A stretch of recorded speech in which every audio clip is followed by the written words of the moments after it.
Monsieur Loriot, what can be done to boost efforts to help in this initiative to meet these MDGs, given the backdrop of the economic and financial crisis that we're still trying to recover from?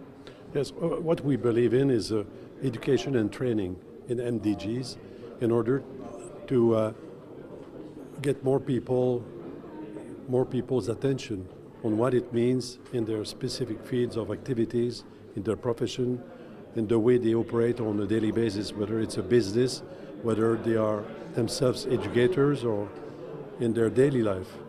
And this is what is lacking right now. Worldwide, there's not much knowledge of what the MDGs are, what the United Nations is aiming for through the MDGs.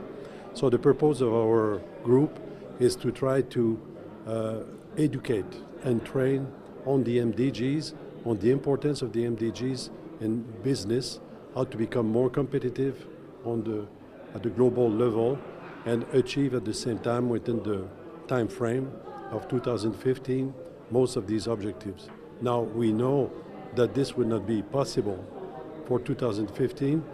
It has been agreed to extend to 2030 what we call the MDGs into SDGs, Sustainable Development Goals. But it's more or less the same thing, but with more specification and more detailed data and indicators. Okay. And then who are you targeting specifically? Are you targeting and wanting to train? Is it grassroots organizations? Is it companies? Who is the sector, if you will, and how exactly are you training them? Yes, we are looking at two specific sectors. One is the educational world, like universities, institutes of learning, and the other sector is the business leaders from various sectors of the business world. Well, it can be mining, it can be manufacturing, it can be exports, imports. We want all these business leaders to be aware of the impact of the MDGs and how they can use the MDGs for the benefit of their own companies and societies.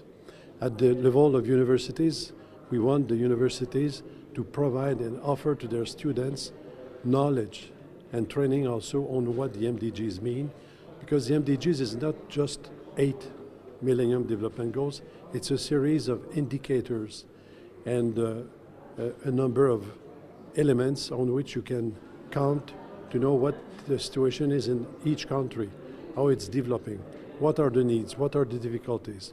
So it's very important for investors, for anyone who studies in political science, for a professor, a teacher, or someone who is an investor. He wants to know where he is going, what the situation is in a country, and that's what we want to offer to business leaders and educators. Monsieur Loriot, my last question. The World Bank has informed us in reports that the global and economic crises had pushed 44 million more people into extreme poverty. And also, there are still about 61 million kids of primary age who still don't get to go to school. And other factors, about over maybe 1 billion people still go hungry every day, according to the FAO. From your perspective, given the backdrop of these crises that we're still trying to overcome and hopefully not get a relapse of, what needs to be done in a very fundamental standard when it comes to, I guess, the legal framework, when it comes to promoting the MDGs, I guess all these different facets with the UN, private sector, I know it's a lot, but what fundamentally needs to happen on the ground, whether it's through government or otherwise, to really make a shift in these policies, whether it's regulators or what have you that we're hearing about today and yesterday, to shift this